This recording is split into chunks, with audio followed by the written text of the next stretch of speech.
Lorsqu'il prend la caméra, il n'est pas malade. Lorsqu'il se met à enregistrer, il n'est pas non plus malade. Quelqu'un qui a mal à la tête, qui devait dormir, mais il prend tout son temps. Il enregistre et enfin il publie librement. Pardon,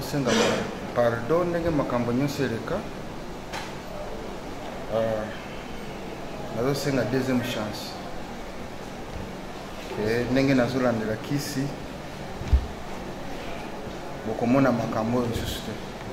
Pour les prévenus, a demandé pardon officiel parce qu'il a compris qu'il était malade. Il était surpris de voir que c'est lui qui tenait cette propos-là.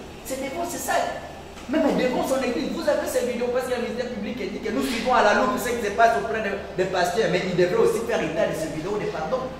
Le ministère public près le tribunal de paix de Kinshasa Gombe poursuit le pasteur Baraka Moguijo Roger pour outrage aux bonnes mœurs. Les faits remontent au 25 juin 2024. Selon l'organe poursuivant, les prévenus Baraka Moguijo Roger seraient poursuivis pour avoir publiquement outragé le mœurs en mettant sur son compte TikTok une vidéo où il aurait tenu de propos de nature à outrager le mœurs. Il affirme que le prévenu aurait également au courant du mois d'août déclaré sur son compte TikTok des vidéos également de nature à porter atteinte à la pudeur.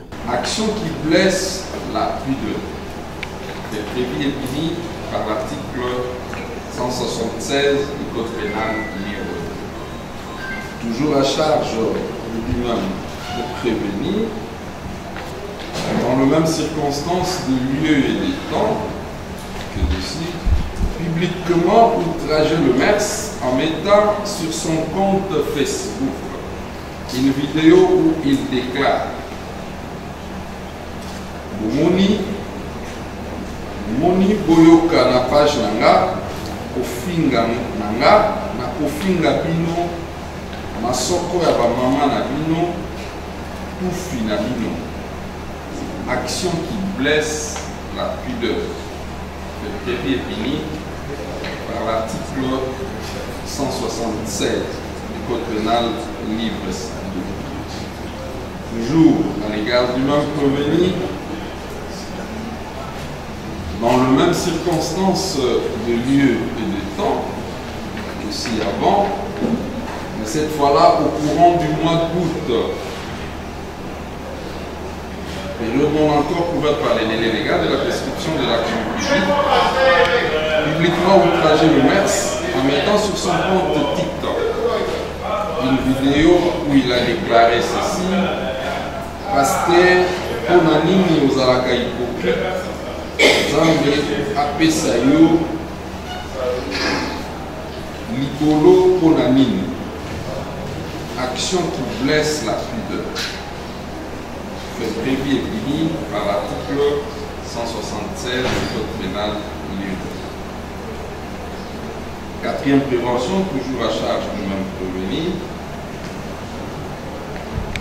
Dans les mêmes circonstances, de lieu et de temps que si avant,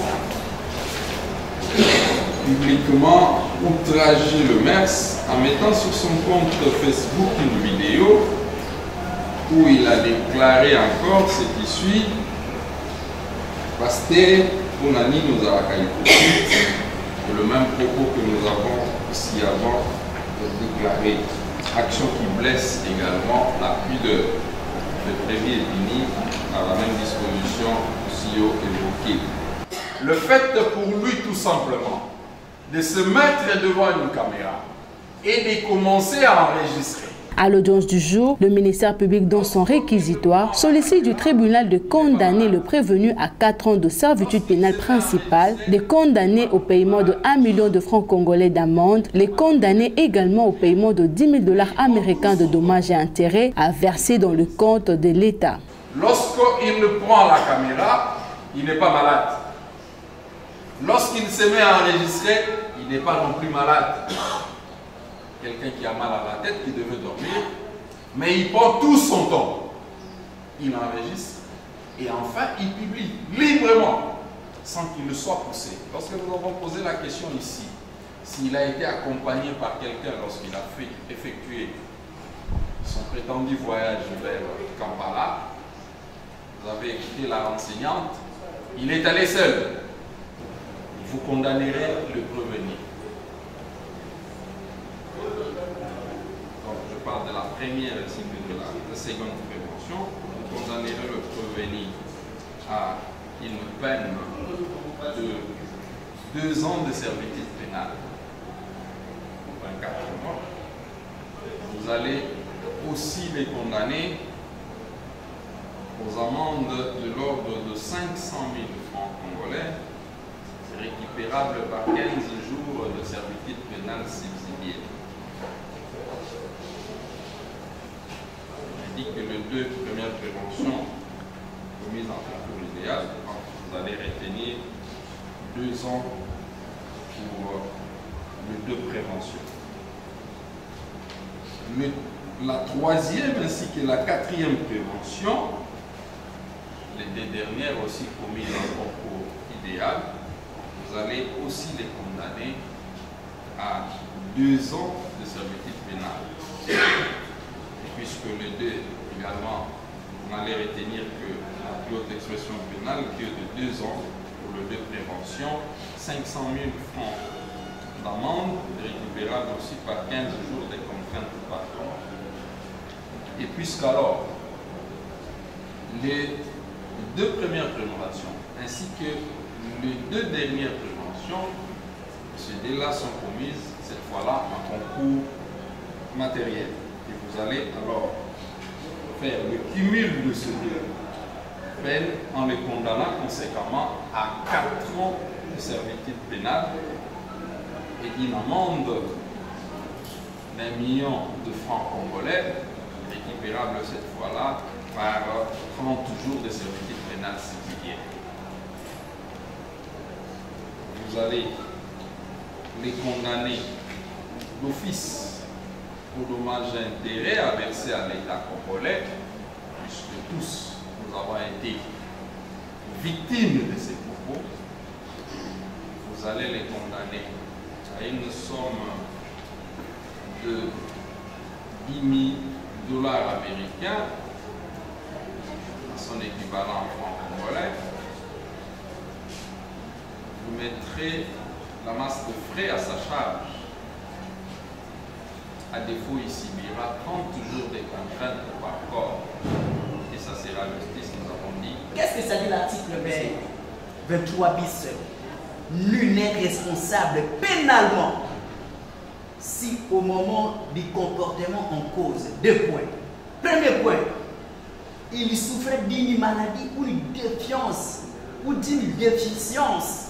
Les avocats de la partie prévenue pour leur part soutiennent que leur client aurait fait ces vidéos dans un état de démence. Ils soutiennent que la démence serait une cause de non-imputabilité. Ils sollicitent du tribunal d'acquitter leur client. Parce qu'ici nous sommes en face du code de non-imputabilité. Et parmi les codes de non-imputabilité, vous avez la première cause qui est la démence. Mais les législateurs congolais parlent d'une déficience ou d'une maladie. Mais ici, la jurisprudence dit que c'est quoi la démence? La démence désigne toutes les formes d'aliénation mentale. Mais qu'est-ce que dit le médecin François Philippe? Ce médecin neurologue français, qu'est-ce qu'il dit? Parce qu'ici, nous avons lu la doctrine, nous dit la démence, c'est toute forme d'aliénation mentale. Il donne le forme d'aliénation mentale ou de maladie mentale. Il dit il peut se faire de troubles de l'humeur, de dépression majeure ou de troubles bipolaires. Il parle de la schizophrénie. Il parle également de troubles anxieux, et ainsi de suite. Madame le Président de Sénat, c'est un cours qui nous a été enseigné par nous tous. Parce qu'ici, il n'y a pas une preuve préétablie pour dire non. Pour prouver l'état de démence, l'état de déficience ou l'état de maladie devant le juge pénal, il faut un document signé par 3 médecins. Et le ministère public ne vous a pas donné la base légale. Bon, admettons qu'il y a une faute qu'on appelle la culpabilité. Culpa, faute. Mais quelqu'un peut commettre une faute sous état de maladie. C'est comme ça d'ailleurs le professeur Diaberoum regrette, ensemble avec doctrinaire que à quand des démences, c'est l'acquittement pur et simple, chers confrères. Monsieur le Président de séance, je ne voulais pas me répéter, vous allez tout simplement comprendre que le fait pour lequel il est poursuivi, il n'a pas nié, mais ces faits ne lui sont pas imputables au regard du moment où il commet ces faits. Et je voulais faire une précision parce que le ministère public vous a apporté ça, n'a apporté la moindre preuve. Il dit qu'il y a une vidéo qui a été faite au mois d'août.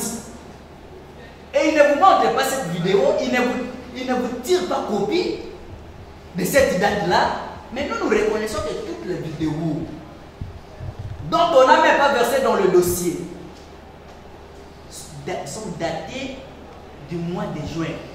Et lorsque vous compulsez le dossier, Madame le Président, vous allez voir qu'il arrive au mois de juin, vous avez le visa de sortie et d'entrée, il arrive à Kampala, à Ouganda, au mois de juin, vous avez ça. Et on lui établit pour rentrer au Congo une attestation médicale le 2 juillet 2024. Et même si les pardons ne seraient pas une cause de justification en droit congolais, mais ici, vous avez les vidéos officielles devant une institution de l'État congolais où le prévenu a demandé pardon officiel parce qu'il a compris qu'il était malade. Il était surpris de voir que c'est lui qui tenait cette propos-là. C'est devant, c'est ça. Même devant son église, vous avez ces vidéos parce qu'il y a le ministère public qui dit que nous suivons à la loupe ce qui se passe auprès des pasteurs, mais il devrait aussi faire état de ces vidéos de pardon. Vous n'allez pas retenir ce que le ministère public vous a dit. Vous allez retenir tout simplement qu'il a agi bien sûr, mais sous état de maladie, j'ai dit. Pardon, ndenge makambo nyonso eleka. C'est la deuxième chance. Le tribunal passe ensuite la parole au prévenu pour son dernier mot. Celui-ci demande pardon et sollicite sa libération. Pardon, ndenge makambo nyonso eleka. C'est la deuxième chance. Ndenge nazolandela kisi bokomona makambo lisusu te. En tout cas, na habité pour nazaraki na situation malade. Ce qui nazaraki normal, peut-être na lingina lukaba preuve nyonso, na yebaki ke na koleka na tribunal na lingina lukaba preuve nyonso ye azoko senga. Mais comme eza situation malade na plaisir loko to plus paragate. Nazo senga en tout cas justice. Salam sala nayo botika ngana zala libanda makambo epesi. Après avoir entendu toutes les parties et les réquisitoires du ministère public, le tribunal clôt les débats et prend la cause en délibéré pour se prononcer dans le délai de la loi. Pour se prononcer dans le délai de la loi. Vos noms de plaidoirie dans 48 heures.